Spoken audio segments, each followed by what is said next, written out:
नमस्कार। आज हम बात करने वाले हैं चंडीगढ़ आईटी पार्क के बारे में। हमारे पास कुछ रिपोर्ट्स और लेख हैं, तो सोचा कि जरा गहराई में जाकर के देखें कि क्या चल रहा है वहां पे। मतलब समझेंगे कि ये पार्क कितना अहम है, कैसे बड़ा है और आज की क्या स्थिति है। तो चलिए, सोचिए सुखना लेक के पास है जगह, करीब कितना 55 से 120 एकड़ में फैला हुआ एक टेक हब, और रेलवे स्टेशन एयरपोर्ट से भी ज्यादा दूर नहीं है। लोकेशन तो अच्छी है। हाँ बिल्कुल।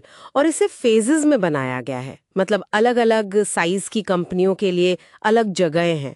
और हाँ, काफी खुला खुला हरा भरा भी रखा गया है, जो चंडीगढ़ की वाइब से मैच करता है। अच्छा, और सुविधाओं का क्या?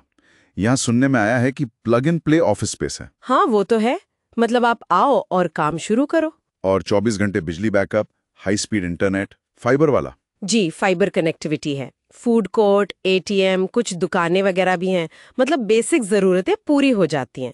तो बुनियादी ढांचा तो सॉलिड लगता है। हाँ, और इसमें एक और दिलचस्प बात है, इसे ग्लोबल स्टैंडर्ड्स के हिसाब से बनाया गया है। हाँ। मतलब एनवायरनमेंट फ्रेंडली प्लानिंग पर, सस्टेनेबल एनर्जी यूज पर जोर दिया गया है। अच्छा। और ये एक आईटी स्पेशल इकोनॉमिक जोन यानी SEZ में आता है। SEZ, तो इसका मतलब कंपनियों को टैक्स वगैरह में छूट मिलती होगी? हाँ बिल्कुल, जैसे शुरुआती सालों में टैक्स में रियायतें, ड्यूटी फ्री इंपोर्ट वगैरह, ये सब चीजें कंपनियों को यहाँ आने के लिए एक बड़ा इंसेंटिव देती हैं।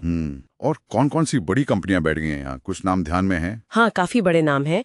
इन्फोसिस है, टेक महिंद्रा है, IBM का भी ऑफिस है। अच्छा, IBM भी है। और एयरटेल, क्वार्क? हाँ, एयरटेल क्वार्क जैसी कंपनियां भी हैं। तो आप देखेंगे कि यहाँ सॉफ्टवेयर सर्विसेज, BPO, कुछ हार्डवेयर, टेलीकॉम और थोड़ी नई टेक्नोलॉजीज पर काम करने वाली कंपनियां हैं। तो मतलब मिक्स है एक तरह का। हाँ, एक अच्छा मिक्स है। अंदाजा लगाएं तो करीब आधा IT या सॉफ्टवेयर सर्विसेज होंगी, लगभग 30% BPO या IT एनेबल्ड सर्विसेज, और बाकी 10-10% टेलीकॉम, हार्डवेयर और नई टेक्नोलॉजीज के लिए। अच्छा। तो ये दिखाता है कि फोकस ज्यादा सर्विस बेस्ड कंपनियों पर है, शायद इसलिए भी कि चंडीगढ़ में उस तरह का टैलेंट पूल मौजूद है। और सिर्फ बड़ी कंपनियां ही नहीं, सरकार की तरफ से भी काफी सपोर्ट है। जैसे स्पिक है, society for promotion of IT इन चंडीगढ़। हाँ, स्पिक का नाम सुना है। हाँ, और स्टार्टअप इंडिया हब जैसी पहले भी है, जो नए आइडियाज और कोलैबोरेशन को बढ़ावा देती हैं। स्टार्टअप्स की बात आई तो मैंने पढ़ा कि स्पिक ने 2022 में एक को-वर्किंग स्पेस भी शुरू किया था, इकोस करके कुछ। हाँ, एंटरप्रेन्योर डेवलपमेंट बिल्डिंग को वर्किंग स्पेस। बिल्कुल बिल्कुल। और रेट भी काफी कम थे, शायद 3,500 से 5,500 प्रति सीट प्रति महीना। जी हाँ, स्टार्टअप्स के लिए काफी अफोर्डेबल रखा गया था। और सुनने में आया कि लॉन्च होते ही आधी सीटें भर गईं।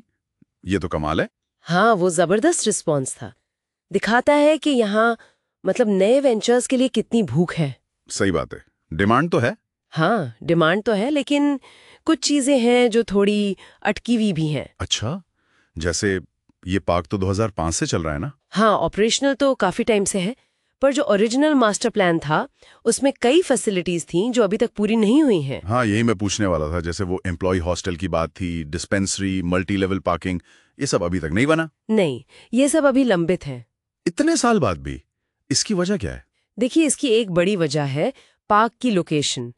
वो असल में सुखना वाइल्ड लाइफ सैंक्चुरी के काफी पास है। ओह अच्छा, हाँ, वो तो इको सेंसिटिव जोन है ना? बिल्कुल, वो एक प्रोटेक्टेड वेटलैंड और वाइल्ड लाइफ एरिया के नजदीक पड़ता है, तो वहाँ कंस्ट्रक्शन पर काफी सख्त नियम लागू होते हैं। हाँ। इसी वजह से जैसे चंडीगढ़ हाउसिंग बोर्ड का एक प्लान था पार्क की जमीन पर फ्लैट्स बनाने का, करीब 728 फ्लैट्स। हाँ, सुना था। उसे रेगुलेटरी वजहों से, मतलब इन्हीं पर्यावरणीय नियमों के चलते काफी देरी हुई और फिर उसे या तो कैंसिल कर दिया गया या रोक दिया गया है।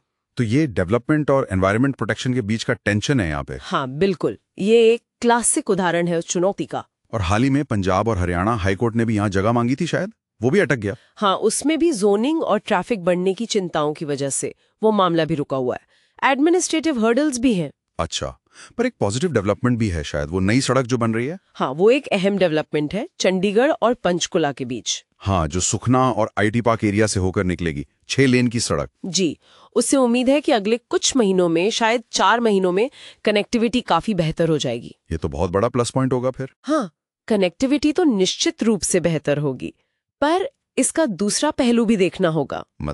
मतलब कि इस नई सड़क से ट्रैफिक कितना बढ़ेगा और उसका पर्यावरण पर, खासकर सुखना के इकोसिस्टम पर क्या असर पड़ेगा, ये भी ध्यान में रखना होगा। हाँ, ये भी सोचने वाली बात है। लेकिन अच्छी बात यह है कि सस्टेनेबिलिटी पर भी काम हो रहा है। जैसे आईटी पार्क में पहले से ही छतों पर सोलर पैनल लगे हुए हैं। अच्छा, सोलर। हाँ, और शहर में solar powered EV charging station भी टेस्ट किए जा रहे हैं। उनमें से कुछ यहीं आईटी पार्क में लगाने की योजना है। ओके, तो ये अच्छी पहल है। बिल्कुल, स्थिरता की तरफ एक कदम। तो अगर हम इन सब बातों को समेटें तो इस पार्क की अहमियत को कैसे आंकेंगे आप? मतलब ओवरऑल पिक्चर क्या है? देखिए, इसमें कोई शक नहीं कि Chandigarh IT park north India के टेक सीन का एक बहुत महत्वपूर्ण सेंटर है।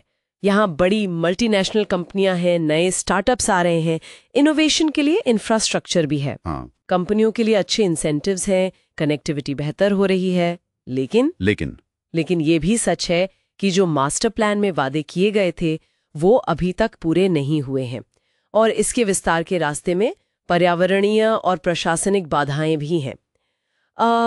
तो ये एक मिक्स्ड बैग है, कह सकते हैं।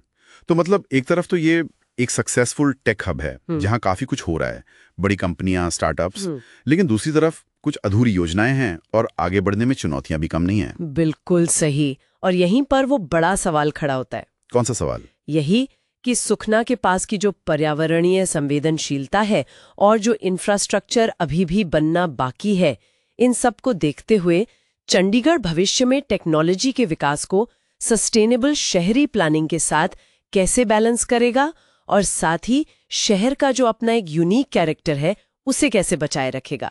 ये वाकई एक सोचने वाली बात है।